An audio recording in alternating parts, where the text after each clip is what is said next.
mea te pope takoto nei waira te taumata kororo ngā mātua ko mene ki te pō tihei Māori ora. Tēnā no tātou katoa i o tātou mate huhua o te wā. Tātou, rātou kia rātou, tātou kia tātou, kei te hāhatanga o te whenua, te hāhatanga o pipiri i tēnei wā, e tātou mā tēnā no koutou tātou katoa. E hoa mā, welcome back to the podcast, the taumata kororo, the quintessential space to disseminate a bit of esoteric knowledge. And I'm looking at my manuhiri and she's just loving that kororo, the dissemination of esoteric knowledge. E te tuahine, tēnā koe, ka tukuna te wahanga ki a koe, māu e whakamarama mai o ingoa a tāhua, me ngā mana, me ngā tapu katoa kei runga i a koe. Tēnā koe, ko Hana Tapiata hau, he uri no te arawa, no horoita, no tainui, no mātātua, no Ironside waka. Koira te waka o kumātua tūpuna i Ingarangi i Pōtiwana hoki. Ironside? Hala mai tētahi ānga. Yeah. Far out. Koira te taima tuatahi kua rongo ake a hau i tētahi whakahua ana, i tētahi waka Pākehā nei, i tuatu i te endeavour. Ko endeavour te waka hoingo, he koroa no tērā, tēnā koe i era tātou whakapaparangatira nei. Ko tauhi ho maira ki runga i tō tātou taumata kororo. On that, whakapapa, connections. I think that's a good place to start. What's your take? Let's get straight into it. Let's not beat around the bush. You're not one to beat around the bush. Māori and relationships, Māori and connection. Where's your thoughts on that kaupapa? So I think firstly, just as a type of disclaimer, is that if you ask a Māori person their perspective on something, it's not technically a Māori worldview on it. Tēnā koe. So my experience or whakaaro about relationships as a Māori, I don't know how to answer that question. He piki pata indeed. Yeah. Like, what do you mean? Yeah, well, it's a big question in that every relationship's different. Every interaction, human interaction is different, and I can see this is already going to get really deep. But I mean, like, you can't be over 30 years of age, so hanga taitamari ki tonu ana, but you would have had some hugely emotional connections with people, like, I'm not just talking romantic relationships or anything like that, but with your parents, we bumped into your younger brother, and I saw that relationship, like I was like, yeah, that's the relationship that I have with my sisters too. Where are you coming from that angle? I still don't know how to answer that question, but relationships are paramount. Yeah. You know, and the quality of those relationships is built, like, it's hard work. Yeah. You know, and a lot of the time we just assume that we know how to do relationships, or we learn it from our parents, or at school we learn about the different interactions, the different way people behave around other people or in different spaces.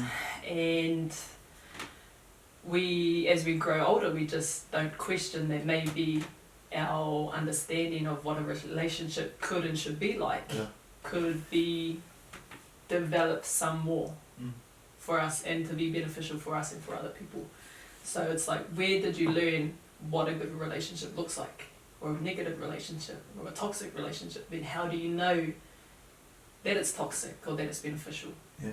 So you're telling me that, like, a toxic relationship, what you would consider, what might be a toxic relationship for Hana might not be a toxic relationship for Rangira, what might be and vice versa. Yeah. Where does that come from though?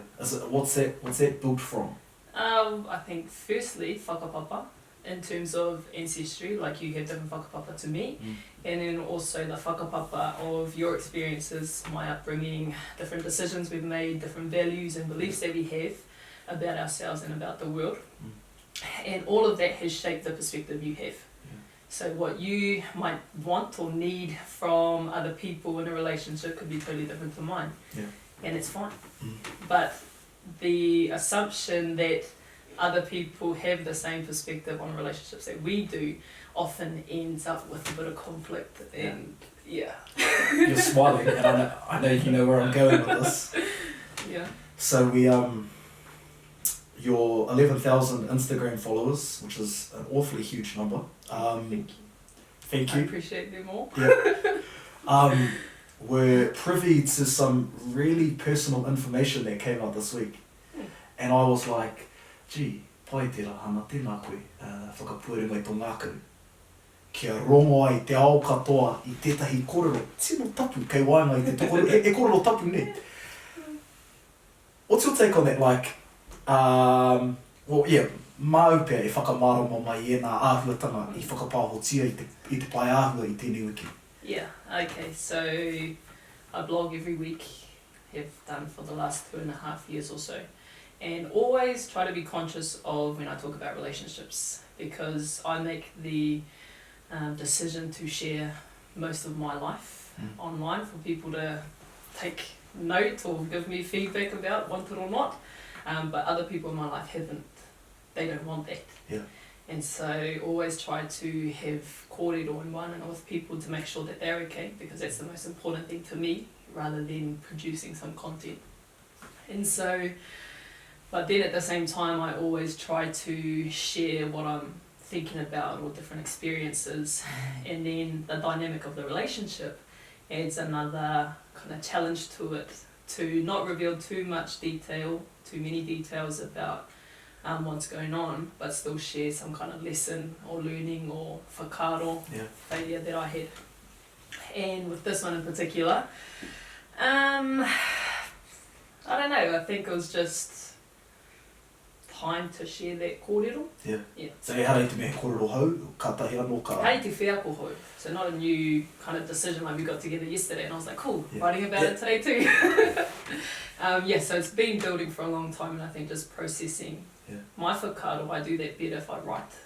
And then checked it over with him to make sure he was okay with it, and still okay at the moment. So kei te rongo au i ngā tini manawa hurino i te motu, hurino i te ao, e whati ana. I runga anō i te mōhio i te pono o ngā kōrero, kua mau tēnei wahine o te arawa o Ngāti Porou i tētahi Māori kei tā wahi. I can hear all the hearts around the country worldwide breaking that our Ngāti Porou, our Te Arawa princess, has been snatched up by our main man overseas. So, no konei I neke atu. Yeah. Talk to us about the importance of that relationship, and nā te mea, and we'll get to me soon. It's not about me, it's about you.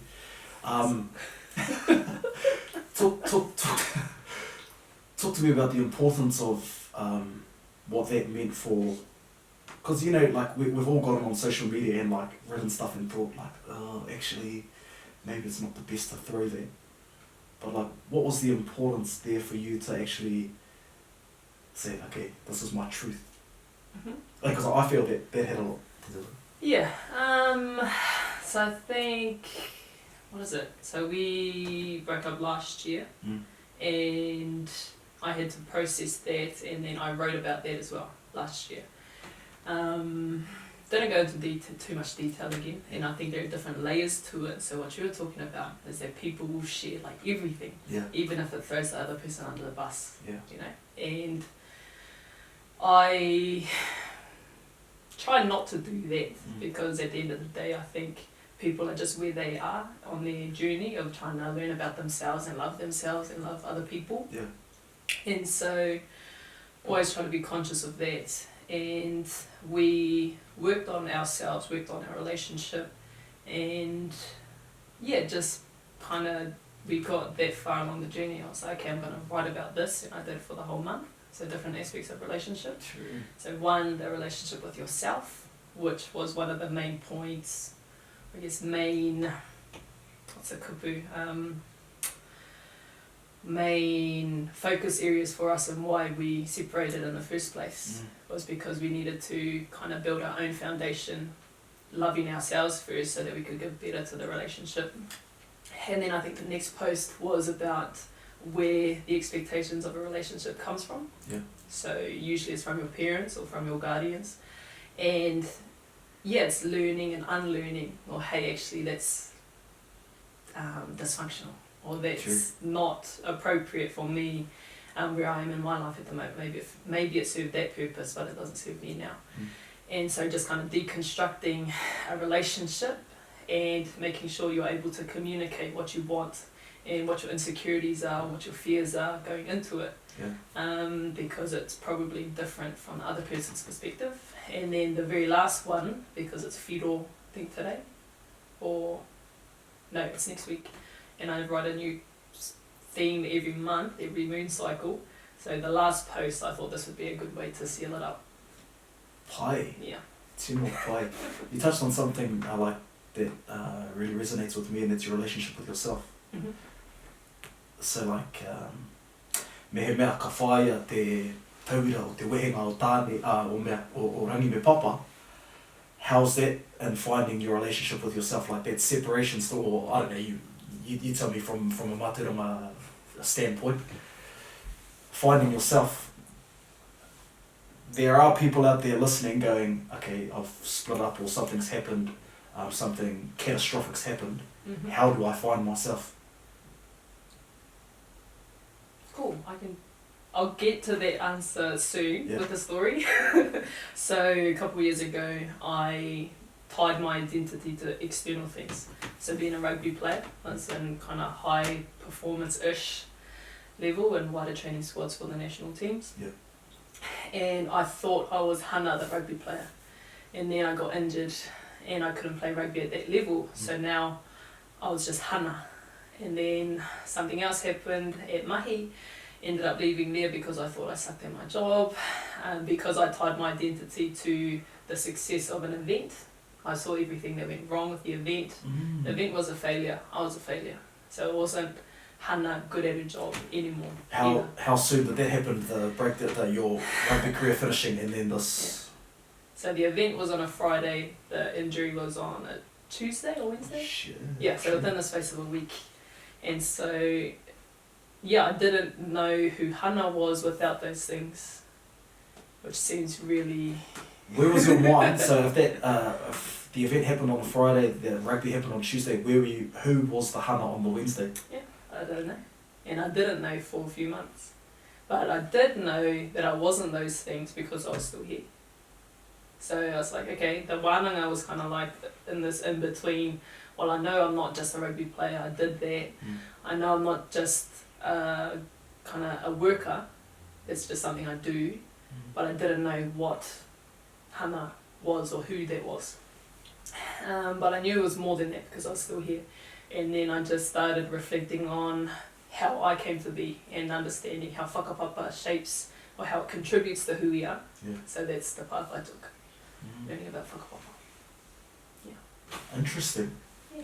And so how old were you when all of this happened? This was what, 2-3 years ago? Yeah, about 3 years ago, yeah. And then the blogging turned up. Yes. And the blogging, you kind of touched on it, that the blogging was actually an outlet for an emotional outlet, if anything. Yeah. Yeah. How's that been? It's been really fun, Yeah. I think, yeah. And the fact that I have 2 years worth of archiving of the different mindset I had at certain times in my life and processing whatever I was going through at that time is pretty special. And then also the fact that other people get to see that too, like the journey I think that I've been on mentally over the last 2.5 years is pretty powerful, like for me. Yeah. Will you show your kids the body of conversation that you've created over the last years? It's a blueprint, eh? Like, and that's what whakapapa is. A whakapapa is a blueprint. Will you show your kids? Probably, yeah. I have no plans to take it down. Because I mean, it's important, like, you know, and you'll know this, that to truly grow, you have to come outside of a comfort zone. And that comfort zone can't be left until you delve into a darkness that a lot of people aren't willing to go into. Yeah, it sucks. Yeah. It hurts. It's uncomfortable, it's cramped, it's cold, it's it feels like it's closing in on you, it makes you claustrophobic. Yeah. What was that space like for you? How would I describe it? It's kind of like just dead inside for me. Hey. Yeah. Just dead inside. Like I found that I couldn't really get really happy about things or even sad. So like I think you mentioned it earlier, like about racism. So don't like racist people at all, but that's their own bloody that they're dealing with. And usually I'll try to engage with that conversation because I'm passionate about that. But at the time, I was just like, oh, man. Yeah, That's I don't want to skip past that concept, dead inside. Like that's hearing you talk to me like that. It's pretty real. Yeah.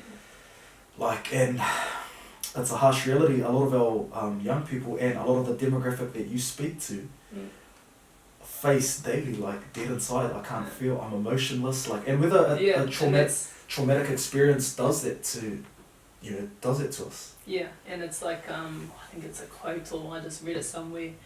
The opposite of joy isn't anger; it's indifference. Like you have no feeling.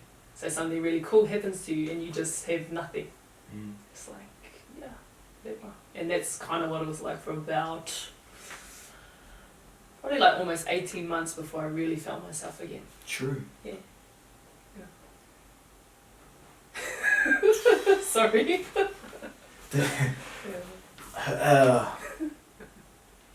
How did you see your relationships in that 18 months? Can I hazard a guess that was the beginning of the breakdown in your relationship? Or had that previously happened? Yeah, so that I was going through that. It's funny. So event happened on the Friday. We met on the Sunday. The injury on the Tuesday or Wednesday. Fire. So he got the kind of Hana not at my kind of usual normal self as I was putting my identity back together again. So he was with me through that. Yeah. Ko kei te rongo i te aroha, kei roto i tērā ia koe korora e rongo ana i te aroha. That's pretty big to hear someone talk about, like, and a lot of people see you as upward facing, forward moving person who likes to promote bodies of conversation that empower, inspire, and all these sorts of things. But here you like sitting across the table from me talking like this, like it's real, like you feel like you actually have these like real emotions. I don't know. I'm a real person. I'm not saying that, but like I'm actually like emotionally affected, like how hurt you were. Yeah. It's how's the family dynamic around that time? Parents are overseas, they were teaching overseas, and my younger brother was there with them. And then kind of when all of it was happening, I don't know, I also didn't know how to express it and articulate it to people. So people would ask me how I was, and I'd just be like, oh, I'm shit. Oh, yeah, you said... Yeah. Because a lot of the time they're like, oh, I went through a similar situation. I split with my my ex-partner now, the mother of my 2 kids, 3 years ago now. And everyone was like, oh, how are you, bro? And I was like, and a lot of Māori men do this. We're like, oh, how are you, bro? Yeah, no, I'm sweet, I'm all good. Yeah. But really, like, you go home, you're walking around, the lights are on, but no one's home. Yeah. And why? Exactly. Like, I actually don't know why, and I still to this day I can't pinpoint. It's pride, it's ego, it's toxic masculinity, I think, to a certain degree, where I forced myself into a position in society where I thought I had to be tough, I had to be brave, I had to fight through all of these emotions, not realizing that those emotions, I had to sit with them and look them square in the eye and go, okay, you're dark, own your darkness, Talk me through that, how that sort of caught it. Yeah, well, when you respond to people asking how you are with like things suck, it's really interesting to see how people react to that. So some, like my really close friends, they're like, they just listened and they were there. I can feel myself kind of getting a little bit teary. But then some people just freeze. They're like, oh, this wasn't what I expected. Just try and change the conversation straight away. Yeah. So really, not to go dramatic on it and how people like, now I know who my real friends are. Oh, actually though, because honestly, like... But like, I've always known. Like, I've always known who really cares about me, for me, and who kind of wants all the shiny stuff. I think I've kind of always known that, but in terms of being in that space, feeling indifferent, kind of dead inside, and learning or trying to take some hints from whakapapa, I started thinking about when we want to engage with tangaroa, we go to the sea. Want to engage with tawhiri, we kind of should go to Wellington because it's windy all the time. Or we go outside, kia pure ngā haua tawhiri matea. When we want to engage with tāne, we go into the forest and thinking about whiro, right? Misfortune, disease. What's his expression emotionally, mentally, spiritually? And I think during that one, I was like, maybe this darkness, this indifference, is me engaging with my tupuna. Not something wrong, not something like it sucked, but not something to kind of judge myself on. But it's me engaging with my tupuna. Maybe.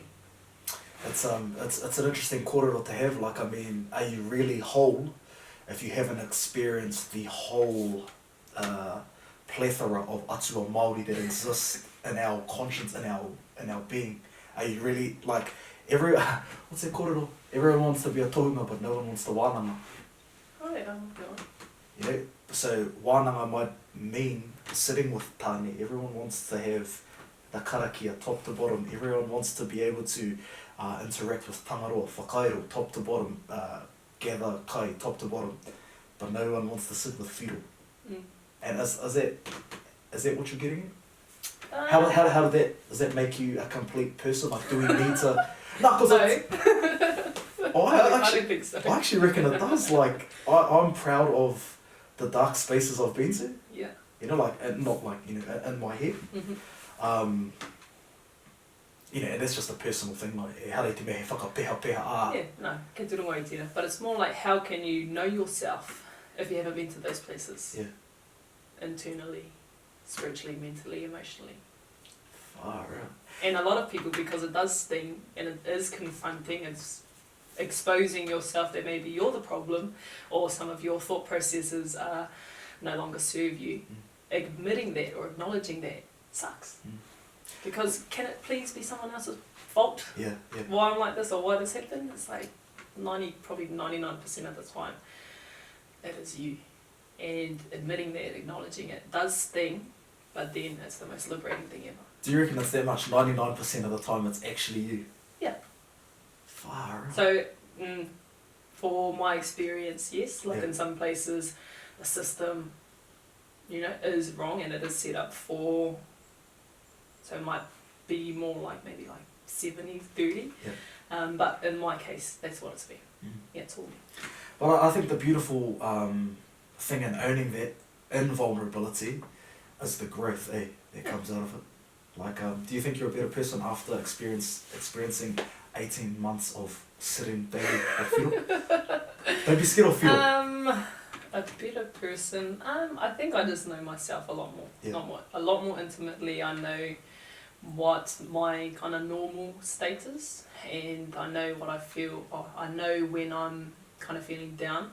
I know what the markers are. I can recognise them. Yeah. But had I never been there, I don't know. Maybe I just wouldn't know more about myself. Are you able to share some of those with us? Like one, maybe? Or what? is it like some of these you've recognised triggers? I suppose is that what we call them? Like markers that say, nā kei te pātata tu kia whiro. Kei te pātata mai a whiro. No, not like that. But it's more like, so what is it? So self-awareness, like procrastination. Yeah. So that's me, 100%. Tāua. I get distracted by distractions all the time. Yeah. And acknowledging that and trying to implement some strategies to help me with that. So it's more becoming aware of that kind of stuff.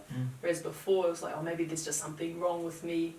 But I'll just stick with this routine that I've got because it works for everyone else. Not taking a step back and be like, okay, I distract myself if I can, so I need to add extra things in place. Like I just downloaded a software that locks me out of like social media. True. Yeah, for most of the day, because I will be doing mahi and I'll just open a tab like kind of unconsciously just to check. So I need extra kind of things in place to help me with that, and that's self-awareness. Far So it's not necessarily I get a feeling, so, oh yeah, that's whiro. I think that might be like a surface understanding of that relationship. But when you sit with yourself and whiro comes, or rehua, whoever, you start to learn about yourself in different spaces and when you're on, when you're off. Yeah, does that answer the question? Yeah. Talk to me about relationships with, I don't want to say inanimate objects, but relationships with your environment. We started having a kōrero about rocks. Yes. And you can, I invite you to correct me that it's not simply a rock. Yeah. Talk to me about relationships with things like that. So probably, I guess the easiest example is the rock lifting, Amorowhai. One of the games at Tuaro Māori, the Tahitian or Pacific Ancestral Games, and that's adapted of what their tupuna used to do as a task that the warriors had to compete in and complete to try and win the girl from their motu, from their island. And another one of their tasks was to sail here and back. And some of their kōrero goes that Māori are the descendants of the Aotea, the Aito, the Toa warriors. It's a few different descriptions. Yeah. We're the descendants of the warriors who sailed but didn't go back to Tahiti. And you get that whakapapa, you get that spiritual, emotional, mental connection through lifting a rock. And then when you think about kohatu as the tools, one of the tools that our tupuna used to download and upload information through, how they would plant them into the whenua as Māori, how we use them like pounamu as adornments. What else? So talk to me about the rocks. They're not actually like pebbles. It's like it's not like, you're not lifting one of these. No, it's a big one. I don't know, like maybe almost a metre tall. How heavy? So the ones that I lift as part of that event, 60. 60 kgs? Yeah. Fire up. Yeah, it's just that it's from the ground to your shoulder as fast as you can. Yeah. And then there are different categories for the men, and it goes all the way up to a 200 kg rock. And they do it? Yeah. Far up. But these are like... bodybuilders? No, they're just big, tall, like they're huge, and you have to be tall to be able to fit, reach your hands around it. But they are like... What's your relationship with the rock? They're tōkana. Yeah, so it's when you first start off with the rock, it's just like any relationship, you kind of suss each other out to see what it's got to be like, and then you have a few lifts, and sometimes like it sucks and it feels really heavy, but a lot of that time when you have a bad lift or the rock feels super heavy, it's a reflection of what you're carrying. Kia ora. Almost every time. Yeah. And so that my relationship with the rocks is like it's a reflection of what I'm going through. And so if you bring your BS to the lift, that's exactly what you're going to get back. But then when you're toe and when you've cleared your stuff, it comes up and it feels like nothing. Hey. Yeah. How have you seen, like, have you noticed, like, one day you might be like, full of negative energy, the next day you've cleared it all. Yeah. Can you actually feel it? Yeah. Yeah, so I think last week I've just been reflecting a lot lately on myself, on relationships, of my life at the moment and how cluttered it is. Just being busy and making conscious decisions to clear that and resolve a lot of it. And then lifted the rocks last week, and it's the fastest time I'd ever lifted it. True. Yeah, it's like the cleanest lift, and yeah, it was just perfect. Yeah. Probably not, but it reflected what I was going through. I mean, that's interesting how our ancestors had the ability to cram all of that information into a rock. Yeah. That's clever. Yeah, and that was the norm. Like it's awesome when we realise how amazing our tupuna were, but at the same time it's like I'm annoyed that we're so surprised at that. Yeah, hard up. That they could memorise all the star constellations off the back of their, with the snap of a finger. Yeah. They were so onto it, so clever and intelligent, and it's like we can't even fathom that now. I think I've mentioned to you before, like, it really annoys me myself, like when I leave the spaces of like some of the most sharpest minds in my opinion, Dr. Irangi Heke, yourself, like I leave and I'm like, I'm so colonised, like I think that, I'm a te reo Māori speaking male who, promotes kaupapa Māori, this, that, blah, blah, blah. But like when I leave the space of other critical thinkers, I'm like, I see a rock, you see an implement that perpetuates ancestral knowledge, and like, it's interesting how, that knowledge of our ancestors can still affect us through everything, after everything we've been through. Yeah. Yeah. It's amazing. And that's one of the reasons why I started the blog post. Because I had the privilege of learning that and experiencing mātauranga, or tupuna mātauranga. And I started to think, I would talk to people about it, and I wanted them to get as passionate and excited as I was. Yeah. But you can't just tell people, hey, check this out, like you have to kind of create the environment where they take to it themselves and get curious and be like, okay, starting to get what this is all about. But at that time, the only resources that were out there were by Alston Best and Eddie Routes and those people who called our tupuna savages and barbaric and unintelligent. And the writing was also quite academic. Who wants to read, like, if you're just reconnecting to your Māori tanga or te ao Māori, you probably don't want to read that, that your tupuna are savages and up to no good. And then also it's just hard to read, hard to digest. So with my blog, I try to create something that people could see how awesome tupuna knowledge was, but again, how relevant it can be to today. What's your take on the, what do they call it in the universities, the intergenerational transferal of knowledge or something, transmission of knowledge, mōhio tēnei e tāu te Māori, tukuiro, the concept of tukuiro. What's your take on that? Yeah, love it. And our tupuna was so good at it, they knew the best way to do that, to transfer knowledge, was through stories. And so our stories about Maui, and how he fished up the North Island with his kuia's jawbone.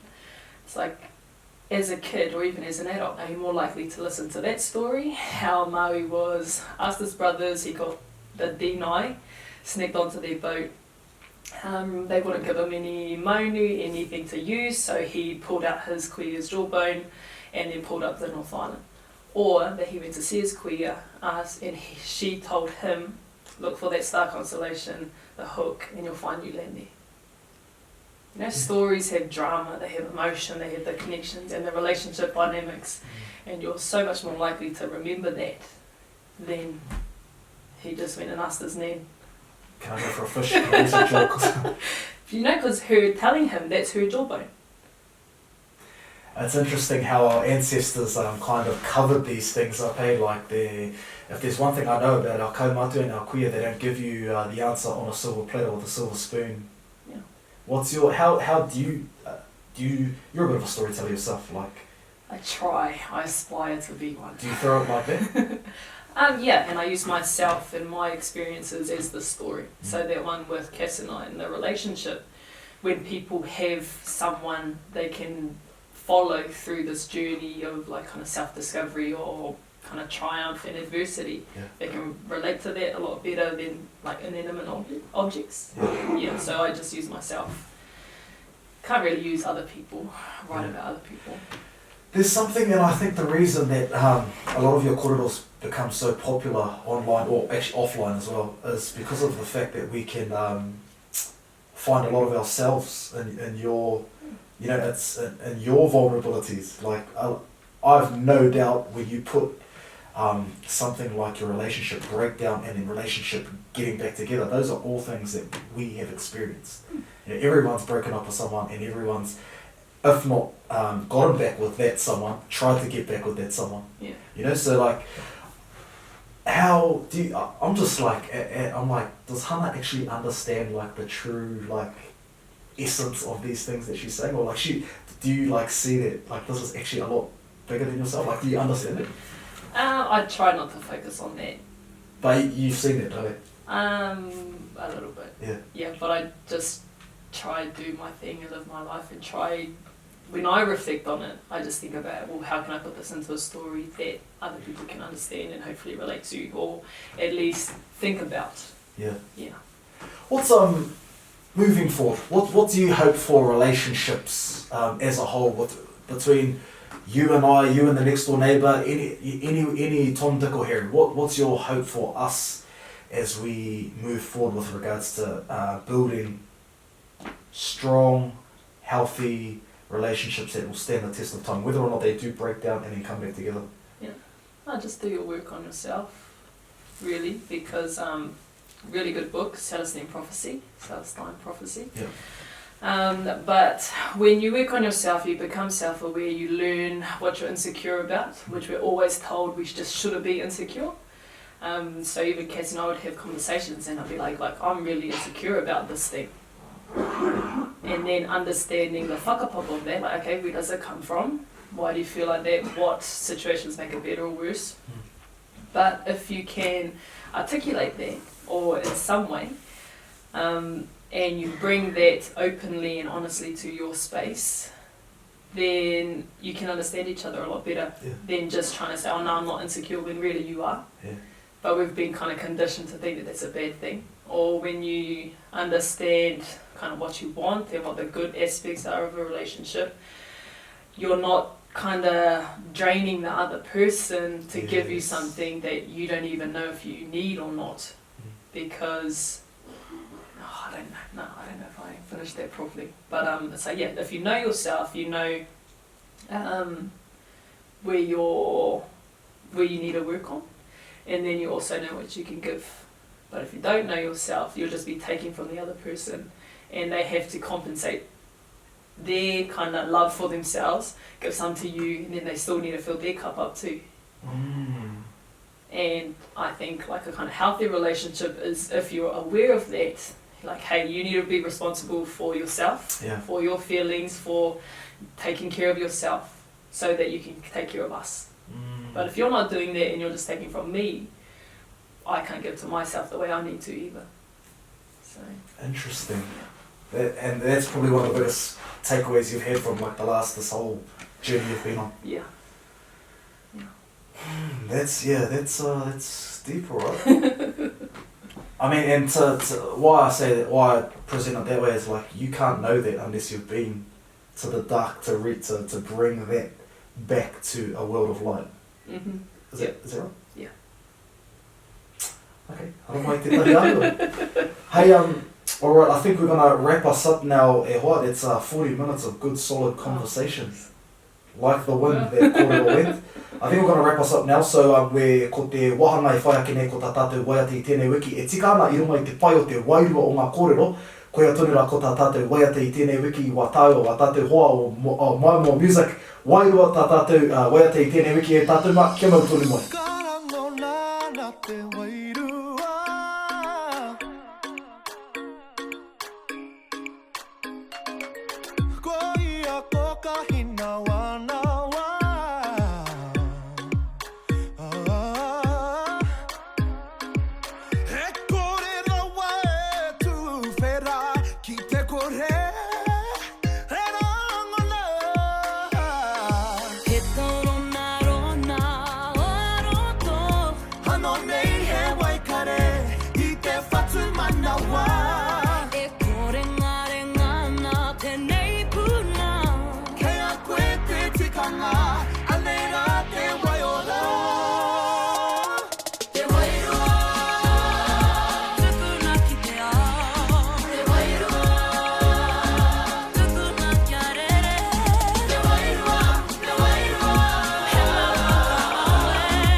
Hey,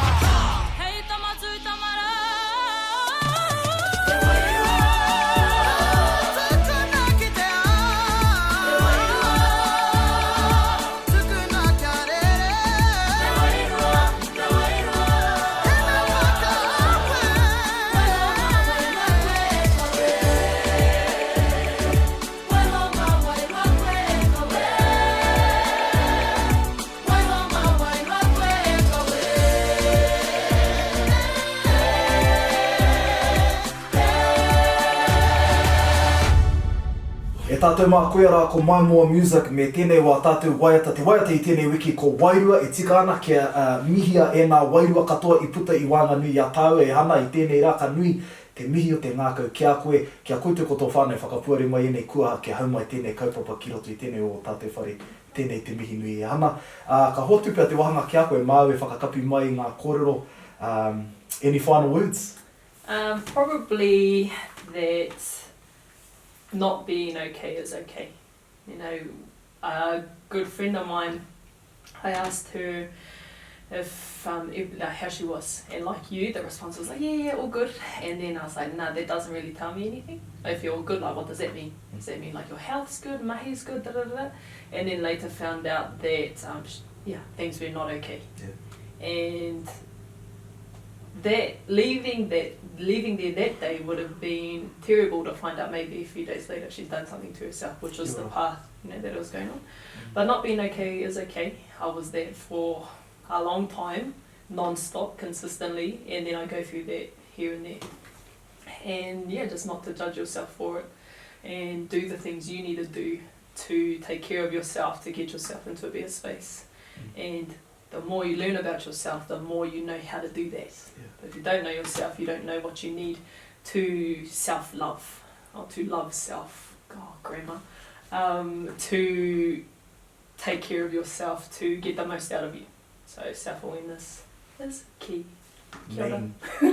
Hara mai tētahi ahua e tātou mā koe rā ko tā tātou manu korero i tēnei pō i tēnei rā, ko tau iho mai rā ki tēnei kaupapa a tātou. I hope you got something out of that. The wānanga does not stop here, ladies and gentlemen. Come back, Facebook, Instagram, Spotify, YouTube, iTunes, te mea, here and there, it's everywhere. The taumata korero, have more followers than Hana Tapiata soon.